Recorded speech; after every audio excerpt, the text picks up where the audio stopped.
wanted to transition over to the draft lottery and talk about Victor Wembanyama for a second. I have some thoughts, but I just want to hear what your perception of this is. He's probably going to, San Antonio at this point. How great of a player do you think this guy is going to be? I've heard a lot of commentary, good and bad, about Victor, but like, where do you see him ultimately being when his career is all said and done? Yeah. So it's interesting, right? We talked about culture. We talked about how important that was just, right now, right? What better organization? What better, having Greg Popovich, who has coached and, drafted two generational centers, right? In Tim Duncan and David Robinson. So he has a framework to build off of that with Victor, basically, right? So it's like you copy, paste, done. He's French too. There's been this whole idea, I think, of, Kobe actually mentioned this. I remember watching it about AAU basketball and how it's done shit to the American system of, teaching players to develop, play team basketball, less ISO. It sounds like it's the NBA kind of took notice of that, and now they have the G League and are trying to right the wrongs of AAU basketball, but Europe, right? They've been teaching the fundamentals for the past couple of decades, so it's really ingrained in there, and you see that in a talent like Victor, right? So it's like, how can you not think that this person is going to be, some sort of a superstar? I will say, like, obviously he's young, but he's pretty frail. That's obviously that's the big call out. Is this another kind of like Chet Holmgren situation where maybe he gets hurt? Hey, maybe he gets hurt. They get the first overall pick next year or something, and then they kind of go the whole like, and then that would be crazy. Then Popovich's like, hey, I'm going to be like 80, but I'll gladly try to win as many championships, with this squad. So, yeah, if I'm Greg Popovich and or a San Antonio Spurs fan, I'm definitely excited. But yeah, there's also some great other depth in this draft too. Obviously, Scooter is a big one, and what's that Alabama? The Alabama small forward as well is a really good, good player. Yeah, Brandon Miller. So good, like awesome. I think talent in the front of the draft. It sounds like I haven't looked too much on, I guess, the overall depth, but hey, with those types of generational impact players you can have, why not? Think that this could be a good overall draft, and then yeah, Victor on the top, going to the San Antonio Spurs. That's as good of a situation you could possibly go to. Yeah.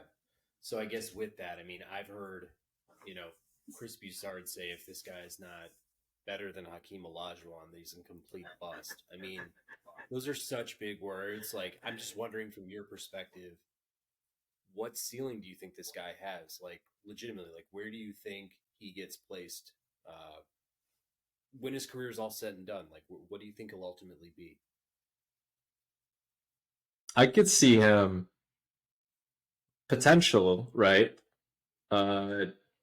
Maybe at least my expectation probably would be like top 15 all time.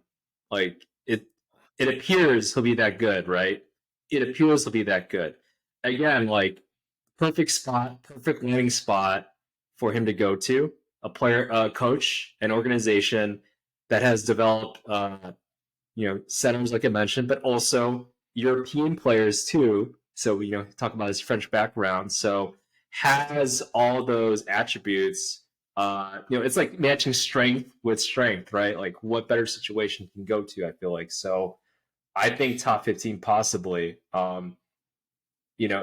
Obviously, and we see now in the modern day NBA, right, that centers can be key contributors. We see Jokic, right? He's a ball handler. So is Victor. So maybe he takes some aspects of Jokic's game and then brings on, maybe a little bit more of a 3-point. Like that. I think there's been some comparisons where he's looked up to Durant too. Hopefully, he doesn't get the soft skill set of Durant, but he embodies like the skill set the actual skill set of Durant there. So I could definitely see a lot of combinations, and like I mentioned with Popovich, he'll figure out eventually what to do with him. So yeah, I think that's my take on that. Yeah. His frame just makes me so nervous. Like looking at what happened to Chet Holmgren, like you said, you're looking at a guy like Kristaps Porzingis who actually like matches up almost perfectly with Wembanyama's body type, except Porzingis has 10 pounds on him. So I kind of dug around a little bit, and like Porzingis has averaged over 8 seasons, 50 games a year. And, he missed an entire season one year too because of just different injuries too. I mean, so that's the first thing I look at. I mean, I think sometimes when I see some sort of like genetic type freak, I think instantly my brain goes to this could be the most amazing unicorn player of all time. But then quickly a guy like Zion Williamson shows, what it's like when a guy who's 6'9" and, is filled out like a middle linebacker and can dunk out of the gym. And it's like, well, crap, now he's got leg injuries every year and he's out of shape or his back hurts or whatever. And like, you get Chet Holmgren in and he's blowing out his knee before the year even starts and stuff. And it's just like, I don't know, man. I'm having a tough time with this one. Like the talent is undeniable and it feels like he could bring a lot of help. When you said Jokic, that's the kind of guy I'm like, I could see him being a Jokic type if he's on the floor 70, 80 games a year. Like just with his skill set, he's almost like Anthony Davis in a lot of ways, like able to, kind of, possess the ball. He's able to distribute. He's able to hit threes. He's, obviously, capable of rebounding, blocking, and other things too. So like everything you'd ever want, I think on that front. So I think the durability aspect of it all caps his upside for me in the like the long term aspects of what I think this guy could be on a per game basis. I think he could be obviously an NBA All Star year in year out. I think the other part of it for me with San Antonio is looking at a guy like Kawhi, leaving early and asking out of San Antonio and wanting to kind of do his own thing. Like, will Victor become such a star? Maybe if he breaks out in his first few years, where the lights just aren't bright enough in San Antonio, and it's like he wants to try his own path. And does he go down a route of like trying to assemble super teams, or never quite fulfilled in the location he's at or with the coaches he has or teammates he has and stuff. Like, I don't know enough about Victor as the person to kind of know, who he'll be. Like, will he be a Tim Duncan? Will he be a Tony Parker and a Manu Ginobili type to kind of, buy into a good system? Like, there are just so many unknowns with this that when I start hearing guys throw around names like Hakeem and, I can't remember some of the other names I heard, like he doesn't beat those guys in accolades and he's a failure. I'm like, let's just all pump the brakes real quick, because there's so many great prospects that come into this league year in, year out. I mean, there are very few Yao Mings, there are very few LeBron James and, other types that just like, meet those expectations, where I'm kind of like, I'm nervous for this guy. Honestly, I'm kind of nervous for him because yeah, the talent is clear, but yeah, I think the injuries get me a little nervous, and I definitely see All-Star game appearances.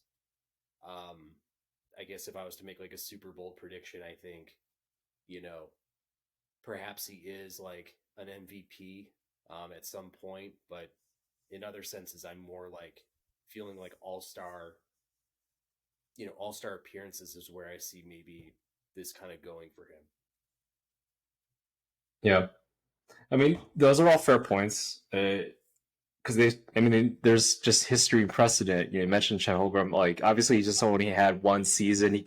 He could have possibly played, and he got hurt in the offseason. Playing like it was like a pickup game right in Seattle. So, I don't know if there is an injury history with Victor, but I don't think there was one even with Chet Holmgren. So, uh, it's definitely a we'll see type of thing, but like we mentioned of how important culture is, right? He's what, I think 19 or something. So going to be highly impressionable. Going to have, I'm sure Popovich is going to bring in Tim Duncan, David Robinson, the Spurs lineage basically to help out, instill that culture. around Victor. So that's where I feel pretty good about that and how they develop him, and hopefully they kind of keep him grounded. I would think, and as well as any 19-year-old with superstar written all over them, how grounded they could possibly be.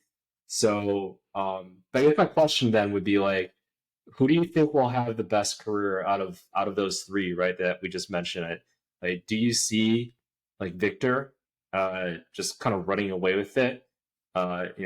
Presumably, going to the Spurs there with the number one overall pick. But do you see like Scooter Henderson or Brandon Miller? Do you see that any of them overtaking Victor in terms of accolades, championships, etc.?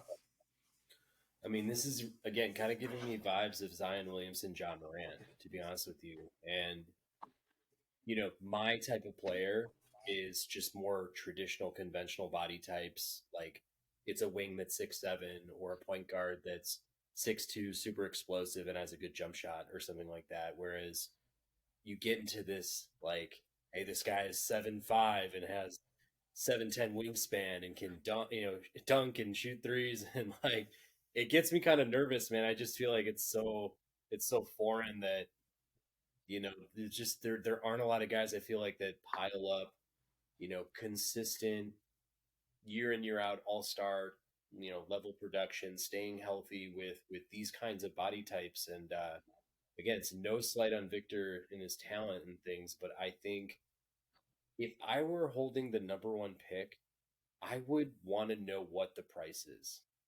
Could I get a Joel Embiid from Philly with, maybe some other pieces being swapped in that and give Philly Wembanyama? Like, give me Joel Embiid all day. You know, if Memphis is on that brink of wanting to part ways with Morant, but wants to know that they're protected for the future, like now Morant's a different case, and maybe we can talk about that a little bit. But I'm kind of the mindset of like I'd want to know that my star is someone I can trust to be on the floor night in night out producing. And like I don't know, I get into this mental mindset where I'm like I might be the guy that wants to trade down or trade away and take a Scooter Henderson with other assets and kind of build maybe a more conventional team in the way that I think about it. But that's kind of where I'm at. I can't right now tell you if I'm confident in Scooter Henderson or Brandon Miller as like superstars, but I just need a little bit more time to let it sink in. And I know you and I like probably will put together an NBA draft like special for this, but like I will do some more digging on that. But that's kind of my thought off the bat. Yeah, no, it's difficult. It's difficult, right? Because you look at the situation. I mean, that's my whole thing. I feel like is like you look at the situations where each of these players are going. You also talk about positional value, right? Which I know that's been a topic of this show. Apart from I guess Giannis, right? It's like what NBA team of recent memory, with the modern day NBA now, right, has won with the big man being their best player. Um, Obviously, Giannis, exceptional talent, was a mid first round pick, right? Um, but apart from that, you look at the modern day NBA and the Steph Currys and how he changed the game, and now everybody's kind of adapted towards that play style. You know, do you go with the big man to be your best player overall, or do you look at the point guard or the forward a little bit more? Because that seems like where, in my opinion, the best players, the best teams overall, where you kind of build from. So the Lakers, right? LeBron's the best player, but then obviously, uh, Anthony Davis has the impact on the defensive end. So don't want to slight him on there, but you ask who's the leader of this team, who's the best player.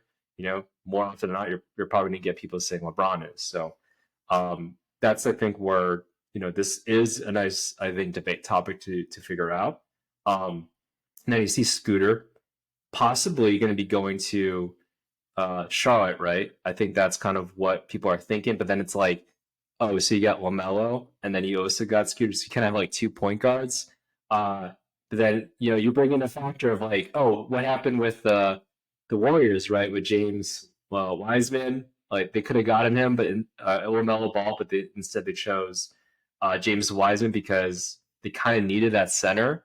Uh, but then they forgot, oh, we actually don't have centers in our team, in our flow of our offense and defense. So it never really made sense, but they kind of just did it for the sake of doing it, it felt like. So, um, yeah, and then you have the Portland Trailblazers now, if they were to get Brandon Miller, but it honestly sounds like if I'm them, you gotta be shopping it around. Like I don't think Damian Lillard he wants to be, waiting for this rookie to develop and become whatever he can be is kind of what I'm thinking. So I don't know. Yeah, I feel like this draft a lot of unknowns for sure, a lot of talent, which is great and adds a lot of fuel to the fire, but at the same time, those unknowns I think make uh, a lot of more questions. I feel like then there might be some answers for these teams. Yeah, yeah. The teams that end up with these three picks, I mean, of the three, the San Antonio Spurs seem to have the most roster.